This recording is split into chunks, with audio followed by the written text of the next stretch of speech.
একবার আবু জেহেল আমাদের প্রিয় রসুল হযরত মুহাম্মদ সাল্লাল্লাহু আলাইহি ওয়াসাল্লামকে বললেন, হে মোহাম্মদ, তোকে দেখতে কিচ্ছিত লাগছে, বিশ্রী লাগছে, খারাপ লাগছে, আমার নজরের আড়া থেকে আসবি না। আল্লাহর রসুল চুপ থাকলেন, কোনো কথাই বললেন না।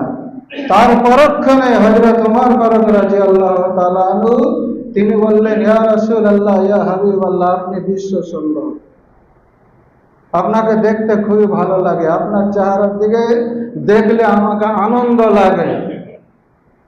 আল্লাহর রসুল চুপই থাকলেন, কিছুই বললেন না। তার পরক্ষণে হযরত আবু বকর রাদিয়াল্লাহু তাআলা আনহু তিনি বললেন, ইয়া রাসূলুল্লাহ, ইয়া হাবিবাল্লাহ, আপনি বলুন তো, আবু জেহেল আপনাকে খারাপ বলে ডাকলেন, তবুও আপনি চুপ থাকলেন, মানে আপনি সাপোর্ট করে নিলেন। আর ওমর ফারুক রাদিয়াল্লাহু তাআলা আনহু আপনাকে খুব সুন্দর করে ডাকলেন, তবুও আপনি চুপ থাকলেন। তা আপনি দুটাতে মত দিয়ে দিলেন না? আল্লাহ রসুল সাল্লাল্লাহু আলাইহি ওয়াসাল্লাম তিনি বললেন, হে আবু বকর, তুমি চিন্তা করো না, যার ভিতর যেরকম সে সেরকমই বলবে। এর চাইতে আর ফাইন উত্তর হয়? সুবহানাল্লাহ বলেন। উত্তরটা কত ফাইন!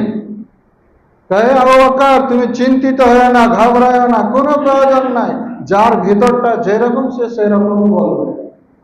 আবু জেহেল খারাপ ছিল, খারাপই বলবে। ওমর ফারুক রাদিয়াল্লাহু তাআলা ভালো ছিল, ভালোই বলেছে, কোনো যায় আসে না। কেন তর্ক বিতর্ক হয়নি? কারণটা হচ্ছে, এটা মাসলাটা খুব বিশাল ব্যাপার নয়, এটা একটা সামাজিক উঠা বসা মাত্র, আর কিছুই নয়। এই কারণে আল্লাহ রসুল এইসব বিষয়গুলোতে চুপ থাকতেন। সে যে কেউ বলুক, ইহুদি বলুক, খ্রিস্টান বলুক, আর কোন মুশরিকি বলুক, বা আর কেউ কিছু বলুক, আল্লাহ রসুল এইসব বিষয়ে চুপ থাকতেন, কোনো কথা বলতেন না। তা আসুন সেই সূরার দিকে। আজকে যদি আপনি দেখবেন, এই সূরাটাকে নিয়ে ঝগড়া করে কারা? যারা বিশিষ্ট মুহাদ্দিস। মাদিনা মাদিনা বললি না মানে, বলবি না মানে, লাউ ঠালা মাক্কি। হ্যাঁ, তুমি মাক্কি বললে মানে তোমাকে মাক্কি বলতে হবে না, মদিনা বলো।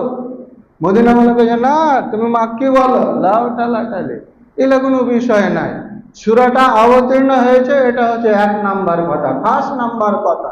সূরাটা এসছে, সূরাটা কেন এসছে, কি কাজে এসছে, এটাই দেখার ব্যাপার। সেটা মক্কা তো হলেও যায় আসে না, আর মদিনা তো হলেও যায় আসে না, কথা একটাই, আর তা হলো মানবের জন্য। যেগুলো সূরা মক্কায় অবতীর্ণ হয়েছে সেটাও মানব জাতিকে কেন্দ্র করা হয়েছে, যেটা মদিনাতে অবতীর্ণ হয়েছে সেটাও মানব জাতিকে কেন্দ্র করা হয়েছে। কাউকে মারামারির জন্য করা হয়নি, সময় সুযোগ সাপেক্ষ দেখে হয়েছে। তো ব্রাদার মিল্লাত, এবার আপনি আসুন সেই সূরার দিকে। আল্লাহ তাআলা সর্বপ্রথমে বলছেন, ওয়াত-তিনি ওয়াজ-জাইতুন। আল্লাহ বলছেন, আমি কসম করে বলছি, তিন একটা ফল, আর ওয়াজ-জাইতুন ইহাও একটা ফল। তো তিন এবং জাইতুন এই দুটাই একটা ফল বা একটা গাছের নাম। তো এই গাছ বা ফল আপনি কোথায় পাবেন? যদি আমরা ওই প্যালেস্টাইনের দিকে যাই, যেখানে দীর্ঘদিন ধরে ঝগড়া হচ্ছে, যদি আমরা সিরিয়ায় যাই, তাহলে বিশেষ করে প্যালেস্টাইন এবং সিরিয়া, এই দুটা দেশে এই জৈতুন আর তিন, এই ফলগুলো, এই গাছগুলো আমরা অ্যাভেলেবল দেখতে পাবো। অ্যাভেলেবল আপনি দেখতে পাবেন এই গাছগুলো। তো সেই সময় এই গাছের ফল এবং গাছের নাম ধরে আল্লাহ তাআলা বলেছিলেন, তখন খুব সেই গাছের নাম ছিল। এখন কোন গাছ? হিন্দু ভাইদের কাছে চন্দন কাঠ, এমনি সাধারণ মানুষের কাছে শাল কাঠ, এটা নামি দামি হয়ে দাঁড়িয়ে আছে না? এবং এইসব কাঠের দামও বেশি। আপনি একটা আমের কাণ্ড বা কাঠ কিনতে যান, যত হালকা রেটে পাবে, শাল কাঠটা অত হালকা রেটে পাবেন না। এবং তার নামটা ছড়িয়ে আছে, বিশ্বে ছড়িয়ে আছে, এবং খুবই শক্তিশালী। শাল কাঠ যে গাছটা আছে, এই গাছটা আবার খুবই শক্তিশালী গাছ, আপনি কল্পনাও করতে পারবেন না। আগে, এখন তো পুরো একটা ট্রাকের ইঞ্জিন, একটা ট্রাকের বডি পুরো লোহা দিয়ে দিছে, তখন শাল কাঠ ঢুকিয়ে দিত, অতি থামতো, টনের ওপরে টন, টনের ওপরে টন। সামান্য একটা গাড়ি যেগুলো গরুতে টানে, ওই গাড়িগুলোতে নিচুখানে যেটা দেওয়া হতো ওটা শাল কাঠের দিলে সেটা দীর্ঘদিনের জন্য তৈরি হয়ে গেল, দীর্ঘদিনের জন্য। তো অনুরূপ সেই ফলের নাম ডাক তখনও ছিল, আজও আছে। আপনি যদি খালি শুনিলেন বা বলে দেন কালিয়া চকে যে আমাকে 20 টাকা দাঁড়ের 20 টাকা শয়ের জৈতুনের তেল দেন, আপনাদেরকে রেগে ভূত হয়ে যাবে। ফের আপনি যদি সরষের তেল নিতে যান তাহলে আপনি 12 টাকা 13 টাকাতেই পেয়ে যাবেন, 14 টাকাতেই পেয়ে যাবেন, কিন্তু জৈতুনের তেল আপনি পাবেন না। তো সেই যুগ থেকে নিয়ে এখন পর্যন্ত সে একটা হাই রেটে দাঁড়িয়ে আছে, হাই কোয়ালিটি হয়ে দাঁড়িয়ে আছে। আল্লাহ বলছেন, বান্দা ওয়াত্তিন ওয়াজ্জাইতুন ওয়া তুর সিনিন, আমি তোমার সামনে, তোমার চোখের সামনে জিনিস দিয়ে আমি বললাম, শপথ করলাম কি, তিন এবং জৈতুন, তুর এবং সিনিন, এই পাহাড়গুলো দিয়ে। তো সেই তুর পাহাড়ের গল্প মুসা আলাইহিস সালাম কখন ছিল? তখন তাকে তুর পাহাড়ে উঠানো হয়েছিল, তার আগে থেকে আছে। তা আজও সেই পাহাড় আছে, অনেক পাহাড়, ছোটখাটো পাহাড়গুলো অনেক, রোদের তাপ পড়ে পড়ে, ওপরে ধুলাবালি পড়ে পড়ে ওটা নিজে নিজে পাহাড়ের আকৃতি হারিয়ে ফেলেছে। কিন্তু সেই যুগ থেকে নিয়ে এখন পর্যন্ত তুর পাহাড় আছে। যদি মনে করেন আমি দেখবো তো যেটা হবে, মনে করেন যে আমি ওই পাহাড়ে গিয়ে চড়বো, তাহলে আপনাকে সফরে বেরোতে হবে সেই পশ্চিমা দেশ, বেরোলে আপনি দেখতে পাবেন। তারপরে আল্লাহ বলছেন, ওয়াহাদাল বালাদিল আমিন, ও বিশ্বের মানব মণ্ডলী, তোমরা যাকে পবিত্র মনে করছো, সেই মক্কা শহর আজ তো পবিত্র হয়েছে তা তো না। আল্লাহর রাসূল সাল্লাল্লাহু আলাইহি সাল্লামের যখন জন্মই হয়নি, দুনিয়াতে যখন আসেনি, তার আগে থেকে ওই মক্কাতে তাওয়াফ চলতো, হজ চলতো, জিয়ারত চলতো, উমরা চলতো, তার আগে থেকেই চলতো। আল্লাহর রাসূল আসার পর সেটাকে মডিফাইড করে, সুন্দর করে, নিয়ম নীতি, ইসলামের যে নিয়ম নীতি, আল্লাহর যে আইন কানুন, সেইভাবে সেটাকে করে দেওয়া হয়েছে। তার আগে যদি আপনি পার্থক্যটা দেখেন, এখন মানুষ, আমরা দেখতে পাই ইউটিউব, ফেসবুক, ইনস্টাগ্রাম ইত্যাদির মাধ্যমে একখানা সাদা চাদর গায়ে দিয়ে তাওয়াফ করছে। এখন তার আগে যারা ওটা উমরা করত, তাওয়াফ করত, উলঙ্গ হয়ে করত। তো উলঙ্গ হওয়াটা মানব জাতির শোভা পায় না, মানব জাতির উলঙ্গ হয়ে চলাটা শোভা পায় না। তো তারা উলঙ্গ হয়ে চলত, সে মেয়ে ছেলে থেকে নিয়ে, পুরুষ থেকে নিয়ে, মহিলা থেকে নিয়ে সবাই নাঙ্গা হয়ে তাওয়াফ করত। কখন? আল্লাহর রাসূল সাল্লাল্লাহু আলাইহি সাল্লামের আসার আগে পর্যন্ত, আগে। তো সেই শহর এর কসম করছে আল্লাহ, শপথ করছে যে তোমাদের ওই শহরেরই শপথ। কেন শপথ করলেন? একটা করলেন পাহাড়ের, আর ফলের, আর শহর, কেন করলেন? তারপরে আল্লাহ শপথ করে বলছে, লাকাদ খালাকনাল ইনসানা ফি আহসানি তাকওয়িম, বিশ্বের মানুষ, আমি তোমাদেরকে অতি সুন্দর করে তৈরি করেছি। তোমাদের তৈরির কাঠামোটাই আলাদা। তাই মানুষের সাথে কোনো পশুর মিল হয় না, মানুষের সাথে কোনো গাছের মিল হয় না, মানুষের সাথে কোনো পাহাড়ের তুলনা হয় না। মানুষ একটা অতি উত্তম আকারের সৃষ্টি। তাই এই মানুষকে নিয়ে আল্লাহ কখনো বলেছেন যে আমি পৃথিবীর তাদেরকে খলিফা বানালাম, কখনো বলছে যে মানুষ হলো আল্লাহর আমানত। সুবহানাল্লাহ বলেন, সুবহানাল্লাহ। আমানত, আল্লাহর কথা মানুষই প্রচার প্রসার করে। গাছ কোনোদিন আপনার সামনে এসে বলে না ভাই আল্লাহকে তুমি মানো।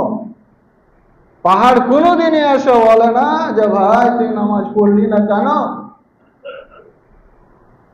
গাছ কোনোদিন বলে না, সমুদ্র নালা চন্দ্র সূর্য কেউ বলে না। তাই সূরা আহজাবে আল্লাহ বলছেন যে আমার এই আমানত বহনকারীর ক্ষমতা পাহাড় রাখে না, আসমান রাখে না, নক্ষত্র রাখে না, আর মাটি রাখে না, আর অন্যান্য সৃষ্টি কেউ রাখে না, তবে একমাত্র মানুষই রাখে।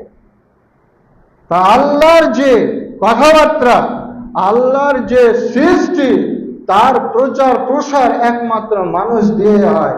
তাই আল্লাহ বলছেন যে আমি মানুষকে লাকাদ খালাকনাল ইনসানা ফি আহসানি তাকওয়িম, আমি মানুষকে খুবই অতি উত্তম করে তৈরি করেছি।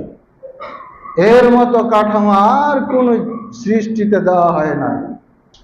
মানুষের যে জ্ঞান বিবেক বুদ্ধি, এইরকম জ্ঞান বিবেক বুদ্ধি আর কোন সৃষ্টিকে দেওয়া হয়। তারপরে আল্লাহ বলছেন সুম্মা রাদাদনাহু আসফালা সাফিলিন, মানুষ তুমি সাবধান থেকো, মানুষ তুমি সাবধান থেকো।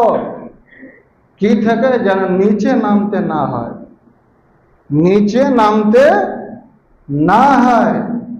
একটা সম্মানিত ব্যক্তি, একটা সম্মানিত মর্যাদাশীল ব্যক্তিকে যদি হঠাৎ টেনে এনে লেবারে দিয়ে দেওয়া হয়, তাহলে তার জীবনটা বৃথা হয়ে যাবে, বেকার হয়ে যাবে। তার জীবনটা নিয়ে ছিনিমিনি খেলা হয়ে যাবে। আল্লাহ বলছেন বান্দা সাবধান, সতর্ক, তোমাকে যেভাবে আমি সম্মানিত করে রেখেছি তা থেকে তুমি নিচে নেমে যেও না। কিন্তু দেখেন তো মানুষের কর্ম, মানুষের কর্মগুলো দেখেন। আপনি সেই আরজিকর কাণ্ডটা দেখেন, আসিফার কাণ্ডটা দেখেন, এছাড়াও অন্যান্য কাণ্ডগুলো দেখেন। আপনি ভাবনা চিন্তা করেন মানুষ নিচু কত। একটা মানুষের নিচুটা কত দেখেন। জান থেকে মারা দিচ্ছে কিসের কারণে? এই পশুত্ব অবলম্বন করেছে। সে ভুলেই গেছে, আমরা মানুষ ভুলেই গেছি যে আমাদের সৃষ্টিটা কি, আমাদের মর্যাদা কতটুকু। সেই কাণ্ড থেকে পৃথিবীর গাছপালা পর্যন্ত লজ্জা পাবে, সেই কাণ্ড থেকে পৃথিবীর পশু পাখি পর্যন্ত লজ্জা পাবে আর বলবে মানুষ তোমার দ্বারা এইরকম কাজ সম্ভব হয়? তাহলে পৃথিবী কি করতে পারে, গাছগাছালি কি করতে পারে, পৃথিবীর জীবজন্তুরা কি করতে পারে? অথচ আল্লাহ মহা সম্মানিত করে রেখেছেন। আবার আল্লাহ কথাও বলছেন যে আমি ইবনে আদম, বানি আদমকে মর্যাদা দিয়েছি। কত বড় মর্যাদা দিয়েছেন আপনি দেখেন, চিন্তা করেন, ভাবনা করেন। একটা বনের পশু বাঘ, যার শক্তির কাছে হাতি পর্যন্ত হার মেনে নিচ্ছে। একটা বনের পশু বাঘ, যার শক্তির কাছে জিরাফ পর্যন্ত হার মেনে নিচ্ছে। একটা বনের পশু সিংহ, যার কাছে অত বড় একটা হরিণ পর্যন্ত হার মেনে নিচ্ছে। মানুষ আবার তাকে ক্যাপচার করে নিয়ে বানাচ্ছে। সুবহানাল্লাহ বলেন, সুবহানাল্লাহ। মানুষ নিয়ে বানাচ্ছে একটা হাতি, যে হাতির পায়ের তলাতে যদি একটা মানুষ পড়ে যায় তার জীবনটা শেষ হয়ে যাবে, সে হাতিকে নিয়ে ঘুরে বেড়াচ্ছে। তো কত আপনাকে আমাদেরকে আল্লাহ রাব্বুল আলামিন মর্যাদা দিয়েছে, যেটা সম্ভবই নয়। তবু আপনি আপনার এইটা খাটিয়ে, এই বিবেকটাকে খাটিয়ে, বিবেকটাকে কাজে লাগিয়ে তাকেও আপনি বশ করে নিয়ে আছেন।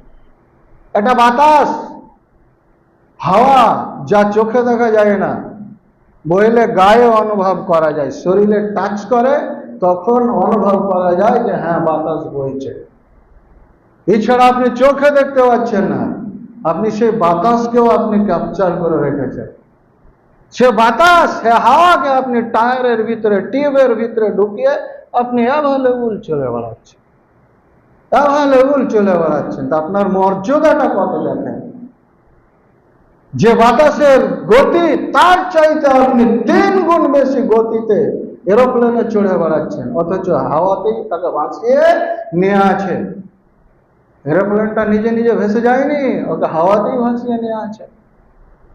তারপরেও মানুষ আমরা এত জঘন্য নিচু কাজ মনের ভিতরে আনে কি করে? আপনি যদি দেখেন সমাজে যদি উঠা বসা আপনি বেশি বেশি করে আমরা যদি করি তাহলে বুঝতে পারবো এটা মানুষ খামোখা একটা মানুষের পিছে লাগা আছে। একটা মানুষ খামোখায় কোনো কাজ নাই, খাওয়া দেওয়া কোনো কাজ নাই, কর্ম নাই, কিচ্ছু নাই, শুধু বসে বসে সমালোচনা, শুধু সমালোচনা। তো মানুষ আমরা কত নিচে নেমে আছি হিসাব করেন। তাই আল্লাহ পরপরই আল্লাহ বলছেন তোমাকে আমি অতি উত্তম করেছি, তবে সাবধান, নিচে নেমে যেও না, নিচে নেমে যেও না। তারপরে আল্লাহ রাব্বুল আলামিন অন্য সূরায় তার তুলনা করতে গিয়ে বলছে পশুর চাইতেও খারাপ। একে তুলনা করতে করতে নিচে নিয়ে আসতে আসতে বলছে যে এই পশুর চাইতেও খারাপ। এবার দেখেন ইল্লাল্লাযীনা আমানু ওয়া আমিলুস সালিহাতি ফালাহুম আজরুন গায়রু মামনুন। তবে তারা ছাড়া যারা ঈমান এনেছে, ইল্লাল্লাযীনা আমানু ওয়া আমিলুস সালিহাতি, যারা ঈমান এনেছে তারপরে সৎ আমল করেছে। ঈমান ভাই একবারই আসে, ঈমান ভাই একবারই গ্রহণ করতে হয়। তারপরে আপনার কর্মফল অনুযায়ী ঈমানটা কখনো তাজা হয়ে ওপরে ওঠে, আবার কখনো নিচে নেমে যায়, আবার কখনো ইবাদতের করতে করতে আপনার ঈমানটা উঠতে উঠতে আকাশে ঠেকে গেল, আবার নিচে এসে জমিতে ঠেকে গেল। ঈমানে কমা বাড়া হয়, কিন্তু ঈমান একবারে হয়। আর আমলগুলো আপনাকে বারবার করতে হয়, যাকে আমরা প্র্যাকটিস বলি। আপনি একটা জিনিস একবার দেখে চুপচাপ থেকে যাবেন, হবে না, আপনি ভুলেই যাবেন। তাই আপনার ঈমানটাকে সুস্থভাবে ধরে রাখার কারণে, তাকে চাঙ্গা রাখার কারণে আপনাকে আমলে বেশি বেশি মনোযোগ দিতে হবে। তারপরে আল্লাহ বলছেন ফামা ইউকাযযিবুকা বা'দু বিদ্দীন, হে নবী তুমি তাদেরকে জিজ্ঞাসা করো, তাদেরকে বলে দাও তোমরা কি সেই আল্লাহর পরকালের সুখ আর শাস্তি, তার যে বদলা, তার যে শুভ ফল রয়েছে, সে ব্যাপারে কি তোমরা মিথ্যা মনে করছো? তারপরে সর্বশেষে সময়ের শেষে এসে বলছে আলাইসাল্লাহু বিআহকামিল হাকিমিন। এইখানে দেখেন মানুষের ধারণা কি, যে আল্লাহ আমাদের মাফ করে দিবেন। মাফ তো করবে, কবে করবে? যদি আপনি এই দুনিয়া থেকে মাফ নিতে পারেন তবে করবেন। আর আপনি বলছেন যে মরার পরে যা হবে দেখা যাবে, মাফ হবে।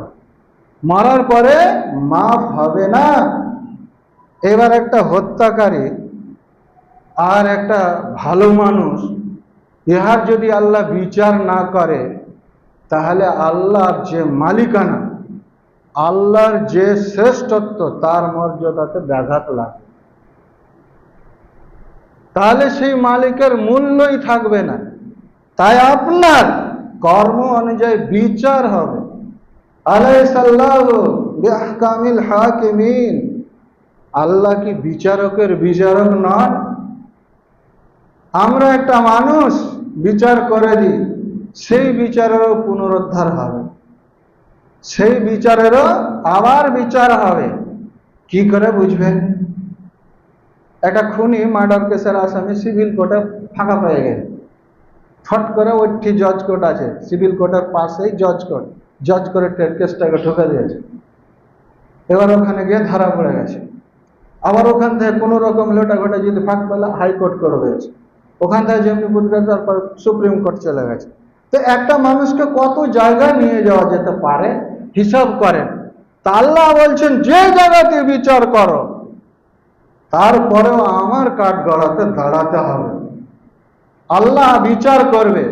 আপনি যদি জাররা ফামাই ইয়ামাল মিসকালা জাররাতিন খায়রান ইয়ারা ফামাই ইয়ামাল মিসকালা জাররাতিন শাররান ইয়ারা। আল্লাহ বলছেন তুমি যদি জাররা পরিমাণে ভালো কাজ করো তারও একটা ইনসাফ হবে, আর তুমি যদি জাররা পরিমাণে মন্দ কাজ করো তারও একটা ইনসাফ হবে। তবে সেটা তোমার সামনেই হবে, তোমাকে দেখানো হবে, তোমার সামনে হবে, তোমাকে দেখানো হবে। আর আল্লাহর বিচার চুল্লু পরিমাণ জাররা পরিমাণও অবিচার করা হবে না। তা আল্লাহ রাব্বুল আলামিন যেন আমাদেরকে সকলকে আল্লাহ যে মর্যাদা দিয়ে সৃষ্টি করেছেন সেই মর্যাদাতে থাকার তৌফিক দান করেন। আল্লাহ আমিন সুম্মা আমিন। ইয়া আইয়ুহাল্লাযীনা আমানু ইযা নুদিয়া লিস-সালাতি মিন ইয়াউমিল জুমআহ ফাসআউ ইলা যিকরিল্লাহি ওয়া যারুল বা'i যালিকুম খায়রুল লাকুম ইন কুনতুম তা'লামুন। فإذا قضيت الصلاة فانتشروا في الأرض وابتغوا من فضل الله واذكروا الله كثيرا لعلكم تفلحون. وإذا رأوا تجارة أو لهوا انفضوا إليها وتركوك قائما قل ما عند الله خير من اللهو ومن التجارة الله خير الرازقين.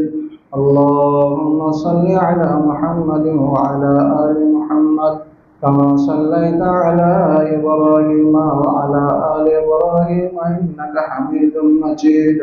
اللهم بارك على محمد وعلى آل محمد كما باركت على إبراهيم وعلى آل إبراهيم إنك حميد مجيد. سبحان ربك رب العزة عما يصفون سلام على المرسلين والحمد لله رب العالمين.